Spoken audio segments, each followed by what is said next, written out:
بسم اللہ الرحمن الرحیم۔ آج ہم پڑھتے ہیں کل نفس ذائقۃ الموت۔ اللہ تبارک تعالیٰ نے قرآن مجید کی 3 مختلف صورتوں میں ان الفاظ کا استعمال کیا ہے۔ نمبر 1 پہ سورۃ آل عمران آیت نمبر 185 میں، دوسرا سورۃ انبیاء آیت نمبر 35 میں، تیسرا سورۃ عنکبوت آیت نمبر 57 میں۔ میں آپ کے سامنے ترجمہ رکھتا ہوں، پھر اس کا ایک حصہ آج پڑھتے ہیں۔ سورۃ آل عمران کی آیت نمبر 185 سے اگلا حصہ انشاءاللہ کل پڑھیں گے۔ ہر جان موت کا مزہ چکھنے والی ہے، اور قیامت کے دن تمہیں تمہارے اجر پورے دیے جائیں گے۔ تو جسے آگ سے بچا لیا گیا اور جنت میں داخل کر دیا گیا تو وہ کامیاب ہو گیا، اور دنیا کی زندگی تو صرف دھوکے کا سامان ہے۔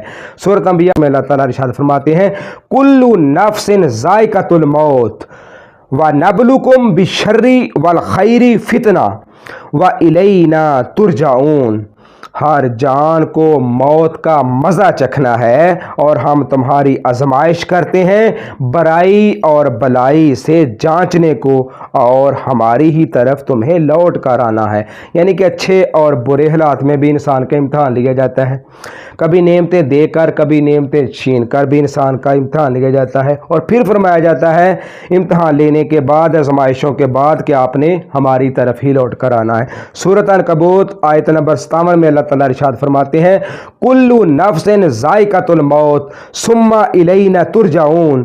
ہر ایک جان کو موت کا مزہ چکھنا ہے، پھر ہماری طرف لٹائے جاؤ گے۔ یعنی کہ تم دنیا کے کسی بھی کونے میں چلے جاؤ، ہجرت کرو نہ کرو، جہاں بھی جاؤ، موت نے آپ کو گھیر ہی لینا ہے، موت آپ کو آنے والی ہے۔ اللہ تعالیٰ ارشاد فرماتے ہیں، کل نفس ذائقۃ الموت، ہر جان موت کا مزہ چکھنے والی ہے، یعنی انسان ہوں یا جن یا فرشتہ۔ غرض یہ کہ اللہ تعالیٰ کے سوا ہر زندہ کو موت آنی ہے، اور ہر چیز فانی ہے سوائے اللہ تعالیٰ کی ذات کے۔ موت کی یاد اور اس کی تیاری کی ترغیب آج ہم پڑھتے ہیں۔ اس آیت سے معلوم ہوا کہ اللہ تعالیٰ نے ہر جاندار پر موت مقرر فرما دی ہے، اور اس سے کسی کو چھٹکارا ملے گا، اور نہ کوئی اس سے بھاگ کر کہیں جا سکے گا۔ موت روح کے جسم سے جدا ہونے کا نام ہے، اور یہ انتہائی سخت تکلیف اور اذیت کے ساتھ ہوگی، اور اس کی تکلیف دنیا میں بندے کو پہنچنے والی تمام تکلیفوں سے سخت تر ہوگی۔ موت اور اس کی سختی کے بارے میں اللہ تعالیٰ ارشاد فرماتا ہے، سورۃ قاف آیت 19، ترجمہ سماعت فرما لے، اور موت کی سختی حق کے ساتھ آ گئی، اس وقت کہا جاتا ہے یہ وہ موت ہے جس سے تو بھاگتا ہے، جس سے تو بھاگتا تھا۔ عمر فاروق رضی اللہ تعالیٰ عنہ نے حضرت کعب احبار رضی اللہ تعالیٰ عنہ سے فرمایا، اے کعب رضی اللہ تعالیٰ عنہ، ہمیں موت کے بارے میں بتائیے۔ حضرت کعب رضی اللہ تعالیٰ عنہ نے عرض کی، اے امیر المومنین، موت ایک ایسی کانٹے دار ٹہنی کی طرح ہے جسے کسی آدمی کے پیٹ میں داخل کیا جائے، اور اس کا ہر کانٹا ایک ایک رگ میں پیوست ہو جائے، پھر کوئی طاقتور شخص اس ٹہنی کو پوری قوت سے کھینچے تو اس ٹہنی کی زاد میں آنے والی ہر چیز کٹ جائے، اور جو زاد میں نہ آئے وہ بچ جائے۔ حضرت شداد بن اوس رضی اللہ تعالیٰ عنہ فرماتے ہیں کہ مومن پر دنیا اور آخرت کا کوئی خوف موت سے بڑھ کر نہیں۔ یہ خوف آروں سے چیرنے، کینچیوں سے کاٹنے اور ہانڈیوں میں ابالنے سے بھی زیادہ سخت ہے۔ یعنی کہ اگر کوئی میت قبر سے نکل کر دنیا والوں کو موت کی سختیاں بتا دے تو وہ نہ زندگی سے نفع اٹھا سکیں گے اور نہ نیند سے لذت حاصل کر سکیں گے۔ مروی ہے کہ جب حضرت ابراہیم علیہ السلام کا وصال ہوا تو اللہ تعالیٰ نے ان سے فرمایا، اے میرے خلیل علیہ السلام، تم نے موت کو کیسا پایا؟ آپ نے عرض کی، جس طرح گرم سیخ کو تار روئی میں رکھا جائے پھر اسے کھینچ لیا جائے۔ اللہ تعالیٰ نے ارشاد فرمایا، ہم نے آپ پر موت کو آسان کیا ہے۔ حضرت عائشہ صدیقہ رضی اللہ تعالیٰ عنہ فرماتی ہیں کہ بے شک رسول اللہ صلی اللہ علیہ وآلہ وسلم کے سامنے پانی کا ایک برتن رکھا ہوا تھا۔ آپ صلی اللہ علیہ وآلہ وسلم اپنے دونوں ہاتھ پانی میں داخل کرتے، پھر انہیں چہرہ انور پر ملتے اور کہتے، بے شک موت میں تکلیف ہوتی ہے۔ پھر دست مبارک اٹھا کر فرماتے رفیق اعلیٰ میں یہاں تک کہ آپ صلی اللہ علیہ وآلہ وسلم کی روح قبض کر لی گئی اور دست مبارک جھک گیا۔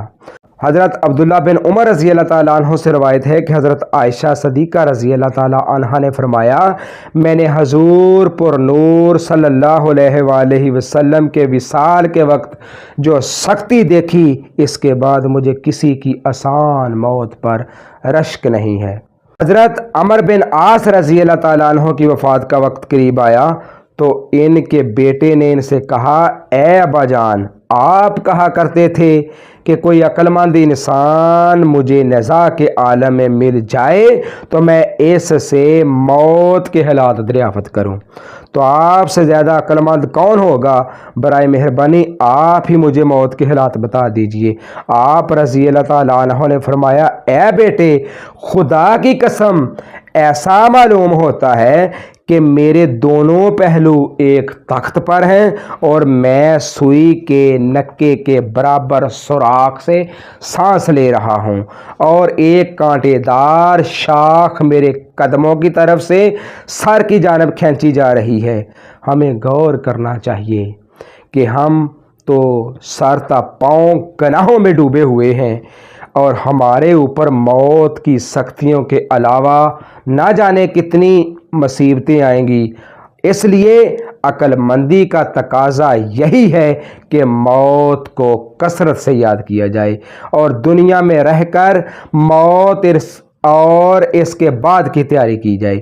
حضرت شداد بن اوس رضی اللہ تعالیٰ عنہ سے روایت ہے کہ حضور اقدس صلی اللہ علیہ وسلم نے ارشاد فرمایا عقل مند وہ ہے جو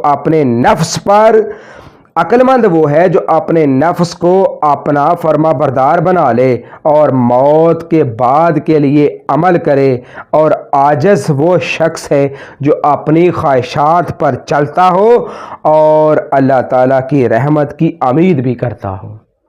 حضرت عبداللہ بن عمر رضی اللہ تعالیٰ عنہ روایت کرتے ہیں کہ میں نے نبی کریم صلی اللہ علیہ وسلم کے ساتھ تھا کہ ایک انصاری آپ صلی اللہ علیہ وسلم کی خدمت میں حاضر ہوا۔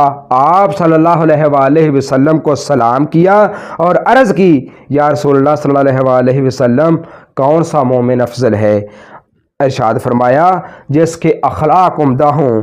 اس نے عرض کی سب سے زیادہ عقل مند کون ہے؟ ارشاد فرمایا جو موت کو زیادہ یاد کرتا ہو اور اس کی اچھی طرح تیاری کرتا ہو تو وہی سب سے زیادہ عقل مند ہے۔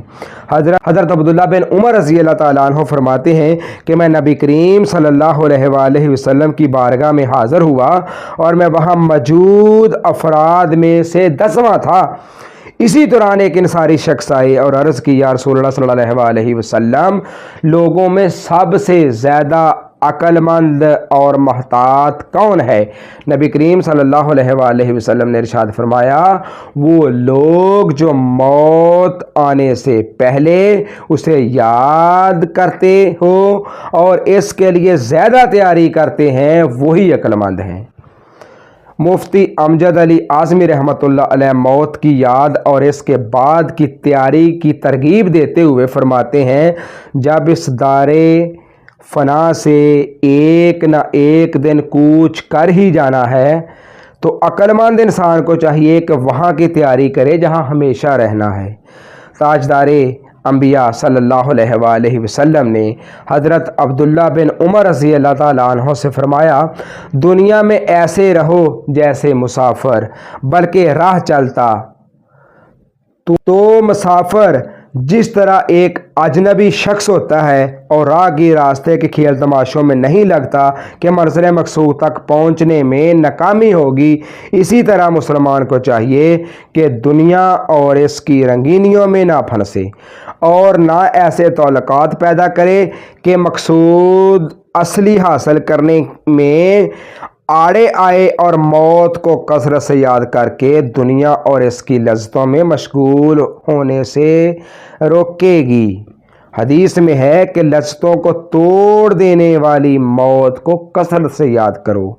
مگر کسی مصیبت پر موت کی آرزو نہ کرے کہ حدیث میں اس کی ممانعت آئی ہے، اور ناچار کرنی ہی پڑے تو یوں کہے اے اللہ مجھے زندہ رکھ جب تک میری زندگی میرے لیے بہتر ہو، اور موت دے جب میرے لیے بہتر ہو۔ یوں ہی مسلمان کو چاہیے کہ اللہ تعالیٰ سے نیک گمان رکھے اور اس کی رحمت کا امیدوار رہے۔ نبی اکرم صلی اللہ علیہ وآلہ وسلم ایک نوجوان کے پاس اس حال میں تشریف لے گئے کہ وہ مرنے کے قریب تھا۔